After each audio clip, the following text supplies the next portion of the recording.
Hi, I'm Brianna, and you're watching Dante's Boxing Nation.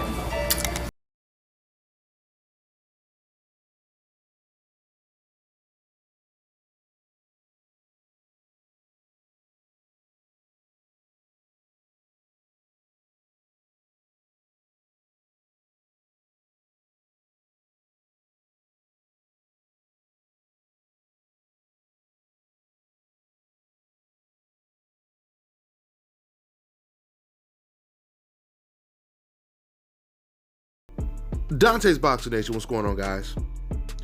Now, first things first, before I even go any further, let's go ahead and weed out the racists, all the fans who say, I don't want to hear about race, stop talking about race. But when they see all these comments of people calling black people racial slurs, they don't tell them to stop talking about racism. In fact, a lot of them smile and giggle when they see the comment. If you're watching this video, please stop and go to somebody else's channel. Please stop coming over here because you're not wanted over here. Go over there to those racists and follow their channels. Because the conversation I'm about to have right now, it is not for you. So now you ain't got no reason to say, we don't want to hear about race. Why are you talking about race? Because I've already told you, we don't want you here. So now we done got them out the room. Let's go ahead and talk about this. Now, for those of you guys who missed it, let me go ahead and surmise everything. Andre Ward, he had a debate with Barbershop Conversations. Now, if you guys missed the interview, I'll go ahead and put the link in the description box so you can watch it in its entirety. But it was definitely a very interesting debate. It was about race, but it wasn't about the typical type of racism. It was more about race within the black race, if you understand what I'm saying. And this is why I don't understand why you have a lot of these non-black fans that are putting their 2 cents in when this really doesn't concern them when it comes to this type of debate in particular. It just amazes me. The same fans that call black people racial slurs on the internet, or maybe they'll like a racist comment about a black person, the same fans that call Andre Ward SOB instead of SOG, call him boring.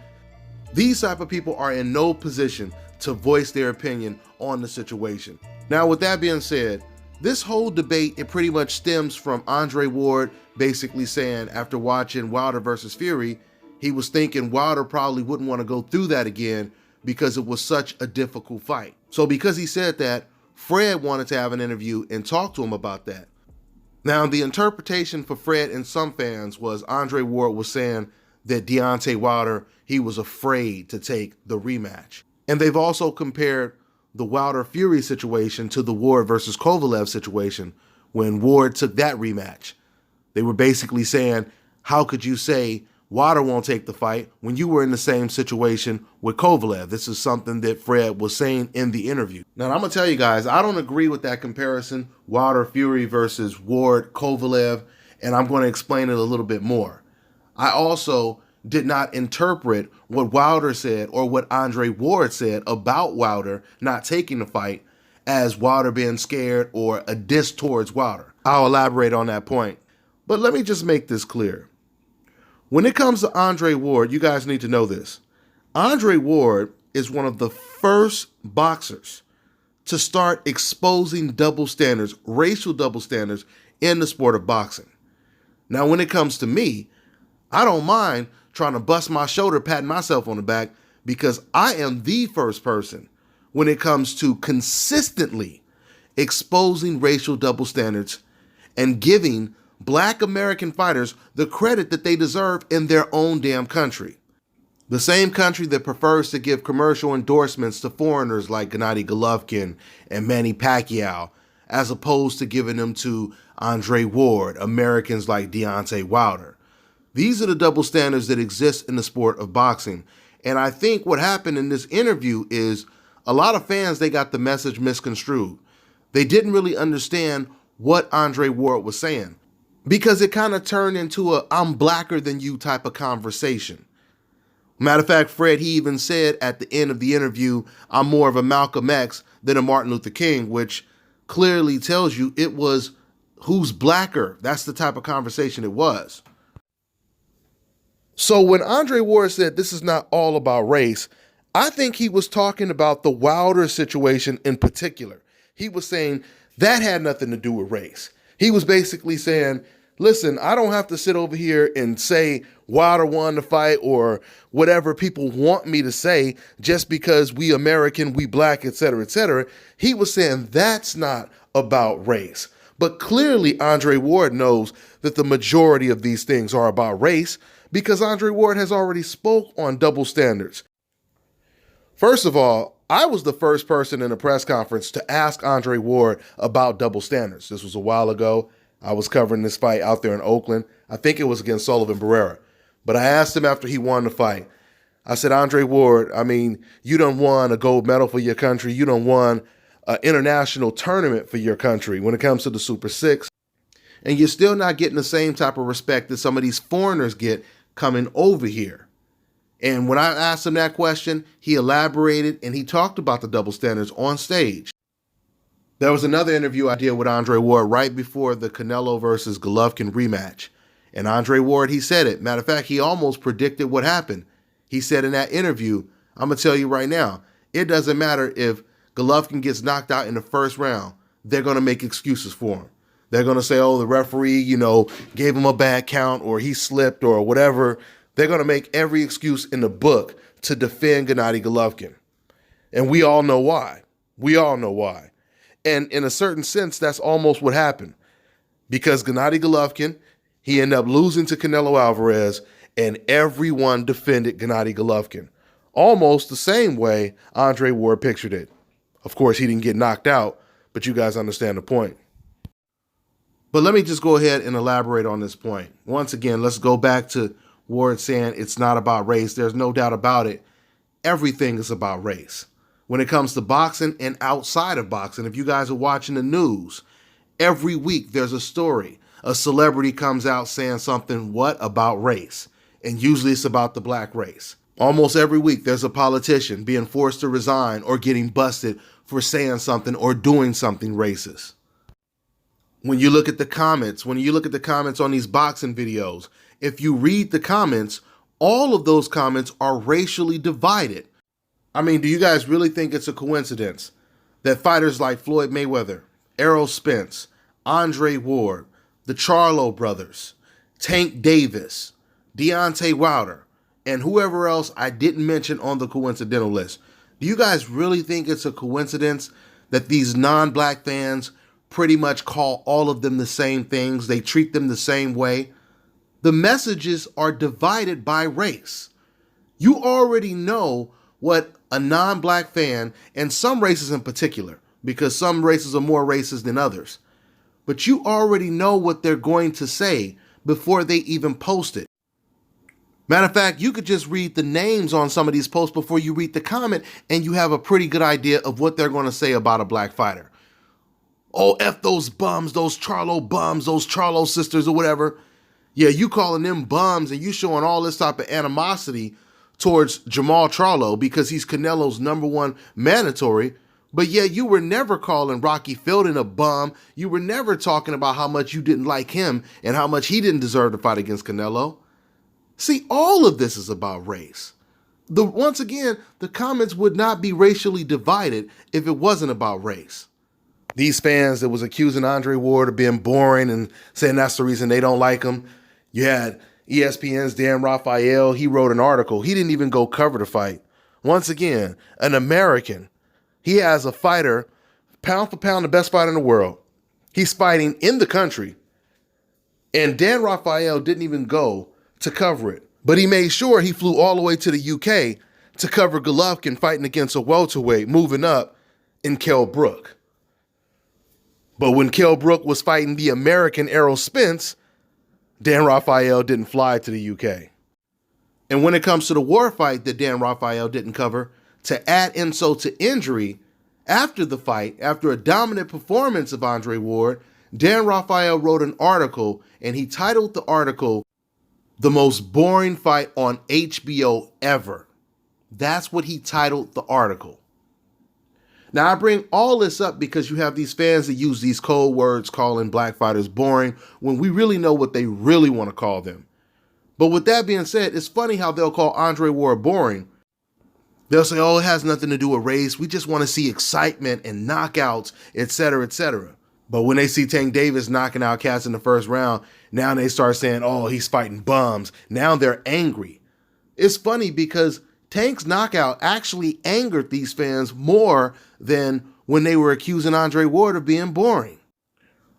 Constantly talking about his opponent was a bum and he was cherry picking, even though it was Abner Mares that pulled out of the fight because he was injured. But the funny thing is they're criticizing Tank's opponent instead of praising him for a vicious knockout. These are the same fans that were praising Canelo Alvarez when Canelo knocked out James Kirkland. In fact, a lot of fans, they were comparing Canelo's knockout of James Kirkland to Floyd Mayweather versus Manny Pacquiao, which is ridiculous because Canelo wasn't in the ring with a Floyd Mayweather or a Manny Pacquiao that night. Now, at the beginning of this interview that Fred did, Andre Ward was standing next to Tim Bradley. One of the first things Fred said to Tim Bradley was, oh, and I'm disappointed with you too. And you'll hear Tim Bradley say something that I would expect him to say, which is, oh, you could be disappointed with me. You could be disappointed with me. Guys, this is the thing. When it comes to interviewing, when it comes to reporting, everyone has an agenda. I have an agenda. Racist people have an agenda. Everyone has an agenda. But when you're interviewing someone, you cannot force your agenda on them. All you can really do is ask them questions and you see how they're going to answer it, right? If you're dealing with someone who constantly contradicts themselves, then you can ask them questions that forces them to contradict themselves again. For example, if you're interviewing a racist, there's ways where you could easily trap him with just asking him common sense questions, asking him rhetorical questions where he's forced to either tell the truth or contradict himself again. But what you don't want to do is start telling people how you feel about them if they're not asking you. I'll give you a perfect example. When I was interviewing Mikey Garcia, and we were talking about the Donkey Kong pictures that he had put up on his Instagram for the Broner fight, I start asking him questions about that. And then all of a sudden, Mikey and Robert, they start asking me questions when it came to the subject. That's the only time I start to speak my personal piece, when the person that I'm interviewing is asking me a question.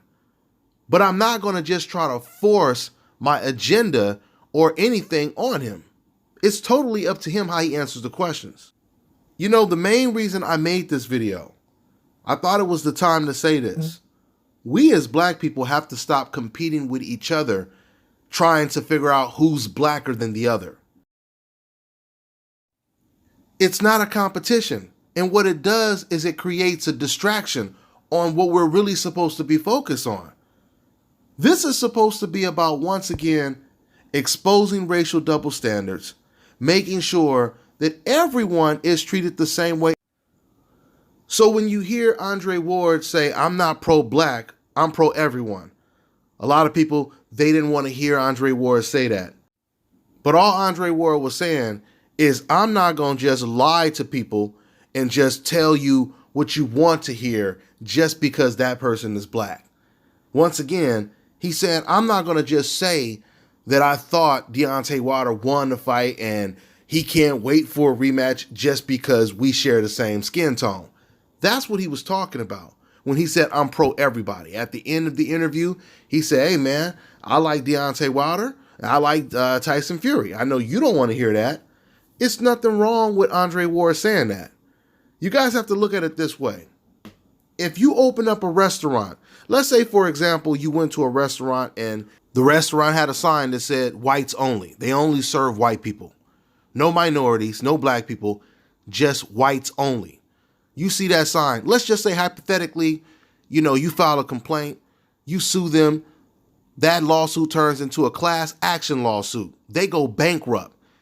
You done won so much money in that lawsuit, you could actually buy their business, right? So you buy their business.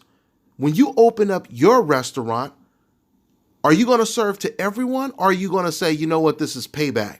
Now I'm going to have a restaurant and it's going to be blacks only, or it's going to be minorities only, people of color only. Are you going to do that? Most likely you're not. You're going to be pro everybody in that restaurant. You get it? You're not going to be pro-black in that restaurant. You're going to be pro-everyone. And that's what Andre Ward means when he says, I'm pro-everybody. I mean, quite frankly, I don't even understand what is the criteria to be pro-black.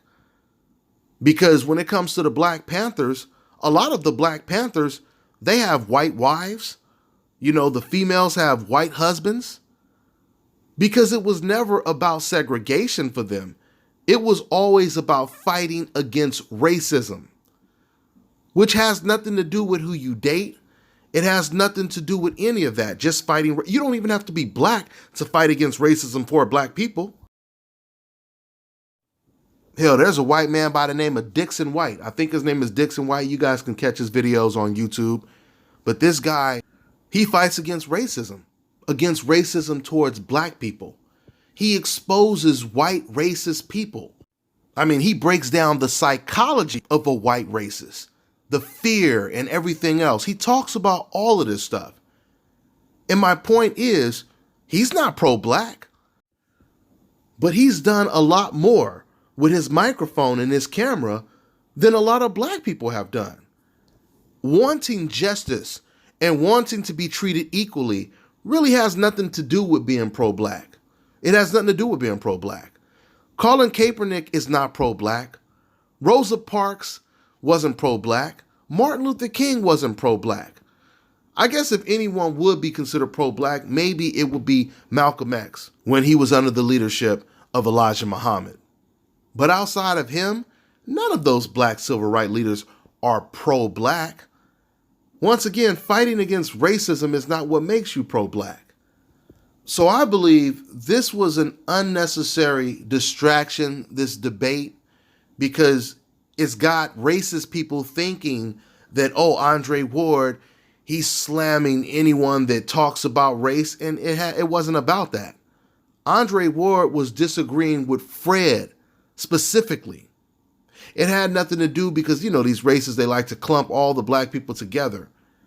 But we have different views. We do have different views. We may agree on the racial double standards, but I don't agree and I don't believe that Andre Ward was dissing Wilder when he said, I don't think he will want to take that fight again. I don't see it that way. So that's what I mean when I say we don't have the exact same views. We don't conduct our interviews the same ways. Everyone has their own flavor, their own style, how they do it. And Andre Ward is far from a coon. Andre Ward ain't no coon. This is once again why I hate these type of internal beefs like this, because it takes some of the focus off of the people we are really supposed to be targeting. I mean, as far as I'm concerned, this is the type of debate you're supposed to have with someone like a Stephen A. Smith. Someone like that. Someone who's black, but they share every single view that a racist person shares or feels towards black people. Andre Ward is not a Stephen A. Smith, and he's far, far from it. I mean, Johnny Cochran, he had a white wife, and he done more for black people than the majority of black men that have black wives. So when it comes to fighting against racism, it's not so much of how you look, how you dress, or how your girlfriend looks. It's about your actions. It's about your actions alone. Like I said, once again, Colin Kaepernick taking the knee. Athletes that have stood up and did press conferences talking about racism, or even if they just mention it. That's what resonates. That's what makes change. People like Martin Luther King, Malcolm X, and every other black civil rights leader, they were really never known for their personal life, for who they were married to. They're known and they will always be remembered for the powerful voice that they have, that resonated. And then you had Andre Ward say in the interview, he's half white. He said he's half white. He's pro-everybody. I talked about the pro-everybody. That's why he said that, because he's half white. Now, the only thing I disagree with when Andre Ward said that is you don't have to be half white to be pro-everybody. You don't have to be half white to be pro-everybody. So Andre Ward could have said that without even saying I'm half white if he wanted to. But at the end of the day, He is half white. I mean, he can't disown his father and that side of the family. He is half white. And I'm sure Andre Ward, he knows that he's seen as a black man in America. But once again, that doesn't change what he is. Regardless of how they look at him, that doesn't change that he is half white. And I know some people were saying Andre Ward is trying to say that he's not black. That's a bit of a stretch. That's a hell of a stretch, matter of fact. That's not what Andre Ward was saying at all. I think Andre Ward was just basically saying that he's not pro-black. And like I told you guys, Johnny Cochran, Colin Kaepernick, Rosa Parks, none of those figures were pro-black. And look at all the things they did for the black race. It really annoys me that you have these racist fans celebrating, thinking that Andre Ward is agreeing with them. But you guys are sadly mistaken, because Andre Ward, he doesn't agree with anything that you guys say. Once again, Andre Ward has talked about the racial double standards that exist. So do you guys still like him? Do you guys still agree with him? Or did you agree with Andre Ward when he talked about the double standards of how he's treated versus how Golovkin is treated? You see, y'all didn't agree with him then. But if he's saying something that you guys interpret as against black people, now all of a sudden you making it seem like you like the guy. But once again, these are the same fans that was calling Andre Ward the N-word and SOB and all this kind of stuff. The only time these racist fans agree with a black person is if they believe that black person is talking bad about. Now, I told you guys I would elaborate on the comparison that really started this whole debate. Once again, Andre Ward, he said he doesn't think that Wilder will want to go through that again. And Fred from Barbershop Conversations, he was basically saying, how could you say that when you was in the situation with Kovalev? We had your back and we would have never said that about, your situation. Listen, guys, the Wilder Fury fight versus the Kovalev Ward fight, those are two complete different type of fights. Because when Ward fought against Kovalev, in the first fight, Ward started to do better and better as the fight went on. He had already cracked the code and figured out the blueprint how to beat Kovalev, right? He got knocked down in the first half. He was losing rounds. He adjusted. So in that situation, you would think that Ward would have a very good chance of beating Kovalev if he continues where he left off in that 12th round. But when it comes to Deontay Wilder, he never adjusted to Tyson Fury's style. It was the knockdowns that made the fight closer. Even Deontay Wilder himself said it was a hard fight to judge. Even he said it was a hard fight to judge. So the fact that you have Wilder acknowledging that, it clearly tells you he's not going to be offended if someone says they thought Tyson Fury won the fight. At the end of the day, Andre Ward is not a YouTube commentator. He's not a type of person. He's not a YouTuber. He's not a new media member. Andre Ward is a boxer. He's a boxer that works for ESPN. So you can't interview him expecting him to say the same things that you would say word for word. Once again, all you could do is ask him the questions and get the answers. Because Andre Ward, he may disagree with Fred, but Andre Ward, he ain't disagreed with none of the stuff that I said. Me and Andre Ward, we on the same page when it comes to racial double standards. So for you racists who think automatically Andre Ward, he's against talking about racism, no, that's not what he's against. The only person that Andre Ward is disagreeing with right now is Fred from Barbershop Conversations. That has nothing to do with me. It has nothing to do with boxing ego. Once again, you cannot clump all black people in the same damn bucket because of something that Fred said. All right, that's all I got, guys. I'm going to go ahead and wrap this one up. I'm on to the next one, y'all. Yep. Take your striking game to the next level with the Focus Ball. Dramatically improved footwork, timing, accuracy, every reflex, head movement, and striking technique.